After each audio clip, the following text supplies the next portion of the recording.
രാഷ്ട്രീയത്തിലെ ക്രിമിനൽ വൽക്കരണത്തിൽ കേന്ദ്ര സർക്കാർ നിലപാട് മയപ്പെടുത്തുകയാണ്. കുറ്റവാളികൾ എന്ന് കണ്ടെത്തുന്നവർക്ക് ആജീവനാന്ത വിലക്ക് കടുത്തതാണെന്നാണ് പുതിയ നിലപാട്. 6 കൊല്ലത്തെ വിലക്ക് മതിയെന്ന് കേന്ദ്രം സുപ്രീം കോടതിയെ അറിയിച്ചിട്ടുണ്ട്. പി ബസന്ത് ഡൽഹിയിൽ നിന്ന് നമുക്കൊപ്പം ചേരുന്നുണ്ട്. ബസന്ത്, ഈ മനംമാറ്റത്തിന് പിന്നിലെ കാരണം എന്താണ്?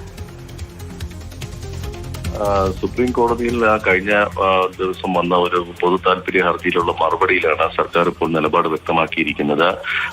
കുറ്റം തെളിയുന്ന അല്ലെങ്കിൽ കുറ്റവാളികളെന്ന് കണ്ടെത്തുന്ന രാഷ്ട്രീയക്കാർക്ക് 6 കൊല്ലം എന്ന നിലവിലുള്ള നിയമ ശിക്ഷ മതിയാവും വിലക്ക്. അതിൽ കൂടുതൽ ആജീവനാന്ത വിലക്കിന്റെ ആവശ്യമില്ല എന്നാണ് ഇപ്പോൾ കേന്ദ്ര സർക്കാർ സുപ്രീം കോടതിയെ അറിയിച്ചിരിക്കുന്നത്. നിലവിലുള്ള ജനപ്രാതിനിധ്യ നിയമത്തിലെ 1951 ജനപ്രാതിനിധ്യ നിയമത്തിലെ 8ാം വകുപ്പ് പ്രകാരം 6 കൊല്ലത്തെ വിലക്കാണ് നിലവിൽ കുറ്റം ചെയ്യുന്നവർക്ക് ഉള്ളത്.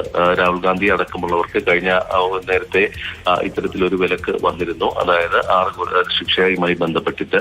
അപ്പോൾ കുറ്റം തെളിഞ്ഞു എന്ന് കണ്ടെത്തുന്നവർക്കുള്ള 6 കൊല്ലത്തെ വിലക്ക് മതിയാകും നിലവിലുള്ള നിയമം. അത് ആജീവനാന്തമായി ഉയർത്തേണ്ട ആവശ്യമില്ല എന്നുള്ളൊരു നിലപാടാണ് ഇപ്പോൾ കേന്ദ്ര സർക്കാർ സുപ്രീം കോടതിയിൽ സ്വീകരിച്ചിരിക്കുന്നത്.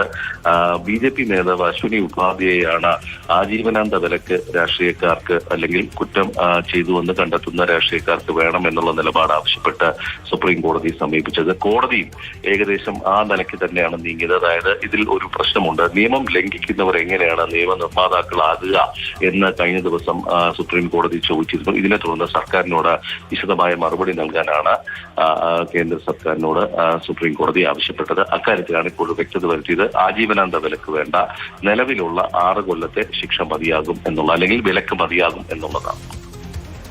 ശരി ബസന്ത്.